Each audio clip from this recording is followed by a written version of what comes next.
재앙이로다. 나여 나는 여름 과일을 딴 후와 포도를 거둔 후 같아서 먹을 포도송이가 없으며 내 마음에 사모하는 처음 익은 무화과가 없도다. 경건한 자가 세상에서 끊어졌고 정직한 자가 사람들 가운데 없도다. 무리가 다 피를 흘리려고 매복하며 각기 그물로 형제를 잡으려 하고 두 손으로 악을 부지런히 행하는도다. 그 지도자와 재판관은 뇌물을 구하며 권세자는 자기 마음의 욕심을 말하며 그들이 서로 결합하니 그들의 가장 선한 자라도 가시 같고 가장 정직한 자라도 찔레 울타리보다 더하도다. 그들의 파수꾼들의 날 곧 그들 가운데에 형벌의 날이 임하였으니 이제는 그들이 요란하리로다. 너희는 이웃을 믿지 말며 친구를 의지하지 말며 내 품에 누운 여인에게라도 내 입의 문을 지킬지어다. 아들이 아버지를 멸시하며 딸이 어머니를 대적하며 며느리가 시어머니를 대적하리니 사람의 원수가 곧 자기의 집안 사람이리로다.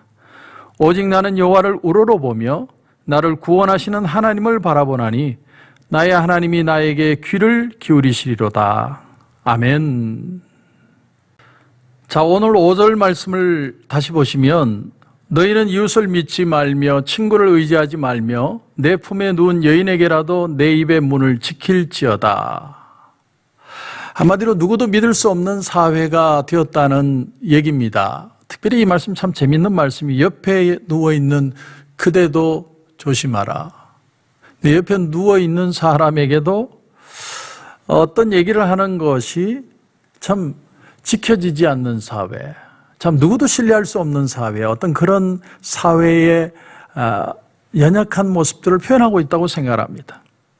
독일이 통일되기 이전에 그 동독의 반체제 운동을 하던 한 여성이 있었습니다.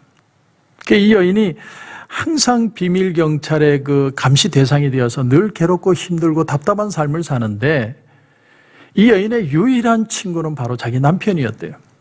남편을 의지하고 남편에게 자기 속마음을 털어놓고 남편을 의지해서 참 힘을 얻었는데 나중에 독일이 통일이 된 다음에 동독의 과거 비밀 경찰의 그 파일이 공개가 됐는데 그게 보니까 누가 있었겠습니까? 자기 남편의 이름이 있더라는 것이죠. 그러니까 이 반체제 운동을 하는 이 여인을 감시하기 위해서 남자를 결혼을 시켜서 위장해서 남편으로 그 여인을 감시하게 만들었다는 겁니다. 오늘 본문의 말씀처럼 내 품에 누운 여인에게라도 내 입의 문을 지킬지어다. 이제는 누구도 신뢰할 수 없는 것 같은 세상이 된 그런 모습을 우리에게 표현하고 있습니다. 여러분, 그런데 믿는 것과 사랑하는 것은 다릅니다. 믿는 것과 사랑하는 건 다릅니다. 우리가 사람을 신뢰하기 때문에 사랑하는 게 아니에요. 나는 저 사람을 참 믿기 때문에 그 사람을 사랑한다가 아니라 그 사람의 허물을 모르기 때문에 사랑하는 게 아니라 그 사람의 허물을 알고 그 사람의 부족함을 알지만 내가 그 사람을 사랑한다는 겁니다. 거기에는 차이가 있어요. 모르고 사랑하는 게 아니라 알고 사랑한다는 거죠. 이게 참 어려운 얘기죠. 여러분, 예수님이 배신당하시기 전에 그 사실을 이미 알고 계셨다는 사실을 여러분 알아야 됩니다. 예수님은 말씀하셨습니다. 제자들에게 너희 중에 하나가 나를 배반하리라. 나와 함께 그래서 손을 넣는 자가 나를 배반하리라. 주님은 그 배반을 아시고 가룟 유다의 그 배반을 아시고 그가 회개하고 다시 돌아설 수 있는 기회를 계속 주시면서 주님은 그 제자를 포기하지 않으셨습니다. 그를 믿지 않지만 그를 사랑하고 계신 거죠. 그래서 요한복음 2장 24절에도 보면 예수님은 그의 몸을 그들에게 의탁하지 않으셨으니 이는 친히 모든 사람을 아심이요 라고 표현을 합니다. 예수님은 사람 속에 뭐가 있는지를 아시고 그 사람들이 사람을 의지할 대상이 아니라 바로 하나님의 은혜 안에서 바라볼 존재가 사람이라는 걸 깨닫고 그들을 의지하지 않고 그들을 사랑하셨다라는 것입니다.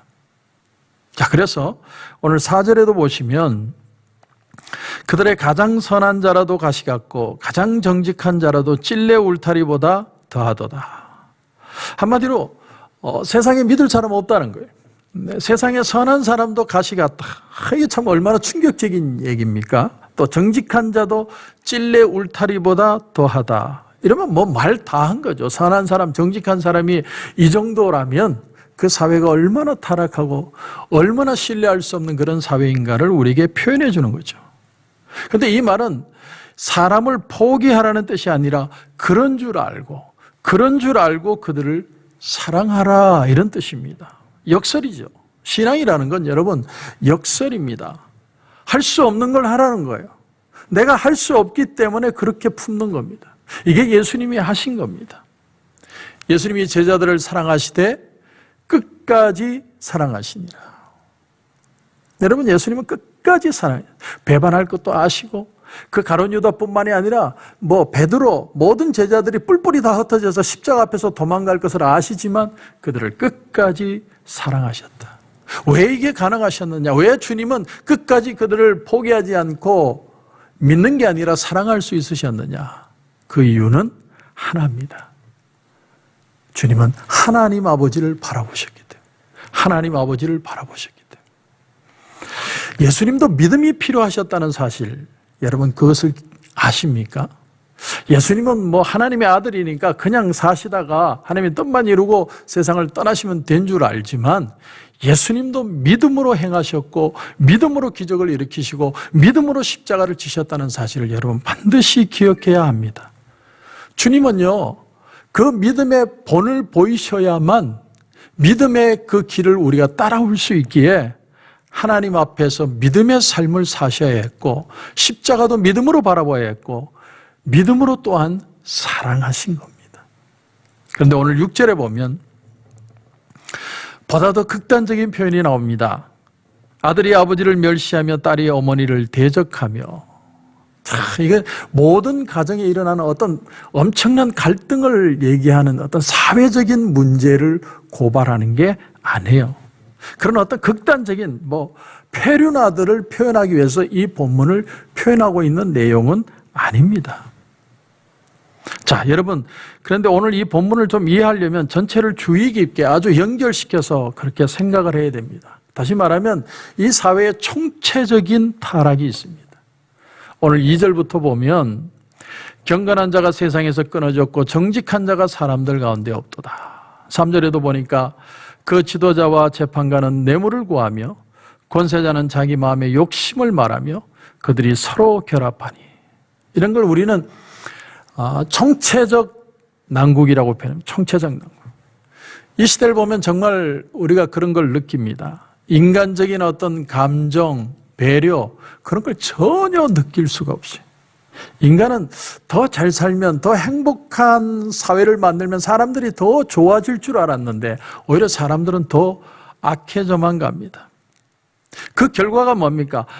그렇게 좋은 사회로 발전을 시켜놨더니 사람들은 더 신뢰할 수 없는 사회가 되었고 그 결과가 가족도 가족을 믿지 못하는 결과를 초래했다는 것이 바로 아들과 딸이 아빠 엄마를 대적하는 모습으로 나타난다고 표현한 것입니다.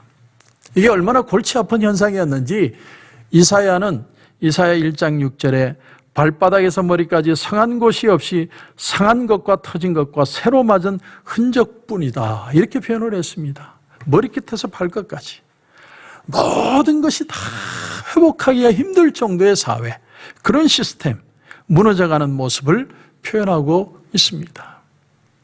그렇다면 우리는 이 사회를 이렇게 다 기밥, 포기하고 내려놓고 다 좌절하고 아무리 발전을 시켜도 사람들은 그렇게 악하게 갈 거니까 이렇게 포기하고 살 것인가? 거기에 대한 답이 바로 오늘 말씀의 7절입니다. 7절을 보니까 오직 나는 여호와를 우러러보며 나를 구원하신 하나님을 바라보나니 나의 하나님이 나에게 귀를 기울이시리로다. 유일한 방법은 하나님이라는 거예요. 우리는 어떻게 해서든 좋은 세상 만들고 사람들을 어떻게 해서든 조금 이렇게 잘해주고 위해주고 격려해주고 그러면 사람이 좋아지겠지라고 생각하지만 사람은 좋아지지 않더라는 거예요. 왜 그렇습니까? 왜?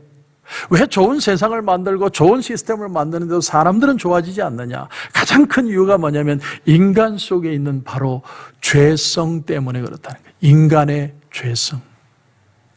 사람은 돈을 벌면요, 부유한 죄인이 되고요, 지식이 쌓이면 유식한 죄인이 되고요, 환경이 좋아지면 팔자 좋은 죄인이 돼요. 왜? 인간은 근본적으로 해결되지 않은 죄성을 가진 존재이기 때문에 그렇다라는 거예요. 그러므로 오늘 7절 다시 읽어보면 오직 나는 여호와를 우러러보며 나를 구원하시는 하나님을 바라보나니 나의 하나님이 나에게 귀를 기울이시리로다. 지금 미가는 유다 나라라는 그 상태가 썩을 대로 썩어버렸다는 상태를 봅니다. 미가는 이 평신도 출신이에요. 미가는 귀족 출신이 아닙니다. 평신도로서 하나님의 부름을 받고 그가 하나님의 말씀을 선포하는데 그 사회 속에 살면서 계층 간에도 불만이 있고 가진 자는 더 타락하고 없는 자는 더 업심여김을 당하고 그런 분노와 사치와 모든 타락의 끝자락에 가 있는 사회를 보면서 그는 마치 이 사회에 사는 사람들이 거라사 광인과 같은 그런 미쳐가는 모습들을 발견하고 있었다는 거예요. 사람들이 바쁘게 살고 웰빙하고 건강하게 살고 내가 행복하게 살고 막 그렇게 추구하는 것 같은데 이 세상은 더 타락하고 더 구린내가 많이 나고 더 악한 모습으로 치닫는 모습들을 발견하게 되었다는 것입니다. 그래서 오늘 말씀이 뭘 얘기하고 있습니까? 오직 나는 여호와를 우러러보며 나를 구원하시는 하나님을 바라보리라. 다시 하나님을 바라보고 다시 하나님의 도우심을 구한다는 거예요. 왜냐하면 우리를 회복하실 분은 하나님밖에 없기 때문에. 우리 속에 인간의 이 아픈 죄성, 이 죄로 찌들어 있는 이 처절한 인간의 모습을 회복할 분은 하나님밖에 없기 때문에 우리는 하나님을 다시 바라보겠습니다. 데비 에커먼이라는 사람의 맡김이라는 책을 보면 이런 스토리가 나옵니다. 아일랜드 사람들은 해마다 3월이 되면 녹색 옷을 입고 토끼풀을 장식한 채 성패추릭을 기념한답니다. 이 성패추릭이 누구냐? 이 성패추릭은 15살, 16살 나이에 영국 사람인데 해적에게 납치돼서 그만 아일랜드에 있는 잔인한 드루이드 추장에게 노예로 팔려갔습니다. 그때가 5세기인데 그 5세기의 아일랜드라는 나라는 완전히 이교도의 땅이에요. 예수가 누군지도 모르는 땅. 근데 그런 노예로 고통을 받고 그런 고통으로 일관되는 그런 삶 속에서 이 패추릭이 뭘 하나 붙들었냐면 어머니가 들려주시던 성경 말씀. 그 말씀 하나 붙들고 그 어려운 노예 삶을 버텨냅니다. 버텨나가기 시작합니다. 그의 일기를 보면 이런 얘기가 나옵니다. 그곳에서 주님께서 제 눈을 열어 제 믿음 없음을 보게 하셨습니다. 비록 늦었지만 제 부족한 부분들을 깨달았습니다. 그래서 저는 온 마음을 다해 주 하나님을 향했고 그분은 제 비천함을 내려다보시고 어리고 무지한 제게 자비를 베푸셨습니다. 제가 그분을 알기도 전에 지혜를 얻어 선과 악을 분별하기도 전에 그분은 저를 지켜주셨습니다. 아버지가 아들에게 하듯이 저를 보호하고 위로해 주셨습니다. 이런 까닭에 저는 주님께서 제가 사로잡혀 지내는 이 땅에서 친절하게 베푸신 크고 놀라운 복과 선물에 대해 침묵할 수 없습니다.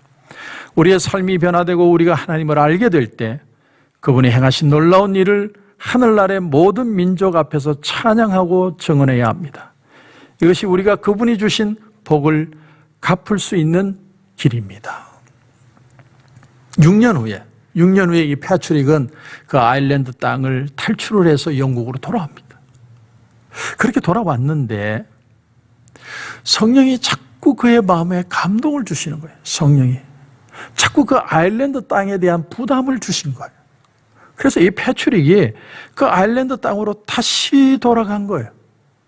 노예로 다시 잡혀서 간 겁니다. 그리고 그곳에서 더 큰 하나님의 은혜와 위로를 기리면서 다시 노예로 복음을 전하고 그리스도를 믿게 사람들에게 복음을 전하고 더 많은 사람들이 예수 믿고 세례받게 하는 그런 일을 베풀었다는 것이죠. 그래서 매년 3월이 되면 아일랜드 땅에는 성 패트릭을 기리기 위해서 그런 녹색 옷을 입고 토끼풀을 장식한 채 그를 기리고 있다라는 겁니다. 여러분, 우리가 돌아갈 곳은 하나님밖에 없습니다. 인간은 방법을 찾고 수단을 찾지만 인간의 방법과 수단의 한계는 바로 드러나는 죄성의 상태밖에 없습니다. 그래서 우리는 나 집에 돌아갑니다. 어머니 품으로 돌아가듯이 하나님께로 가는 방법밖에 없습니다. 오늘 우리가 무릎을 꿇는 이유가 뭡니까? 주님을 바라보는 이유가 뭡니까? 인간이 발버둥 쳐봤지만 우리가 고립되고 우리가 추구했던 것들의 끝자락에 가보니까 인간의 한계는 너무나 고통스럽고 자멸적이고 또 이기적이고 또 인간의 모습들은 너무나 자기중심적인 모습으로 죄악스럽더라. 그것을 발견하는 것이죠. 우리는 하나님께로 다시 가야 합니다. 하나님을 만나야 합니다. 구원하심이 보좌에 앉으신 어린 양에게 있도다. 그 사랑으로 품고 복음을 증거해야 할 것입니다. 그런 은혜가 저와 여러분 가운데 넘치시길 주님의 이름으로 축원합니다. 기도드리겠습니다. 하나님 은혜를 감사합니다. 우리가 세상을 바라보면 참 세상은 더 살기 좋아지는데 사람들의 마음은 더 각박해져 가는 것을 우리가 발견합니다. 더 이기적이고 더 자기만을 위한 세상, 또 철저하게 상대방에게 아픔을 주고 고통을 주는 세상을 우리가 살아가고 있습니다. 하나님, 이 속에서 우리가 알지만 하나님의 사랑을 전하고 구원을 전하는 이 귀한 구원의 삶을 살아갈 수 있게 하여 주시옵소서. 다시 한번 은혜의 삶으로 회복되는 역사가 일어나게 하여 주시옵소서. 주님, 우리에게 지혜를 주시고 다시 한번 성령으로 감동하셔서 하나님의 은혜로 새로워지는 역사들 일어나게 하여 주시옵소서. 오늘도 기도하는 가운데 하나님 큰 은혜 주실 줄 믿고 예수님의 이름으로 기도드립니다. 아멘.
you.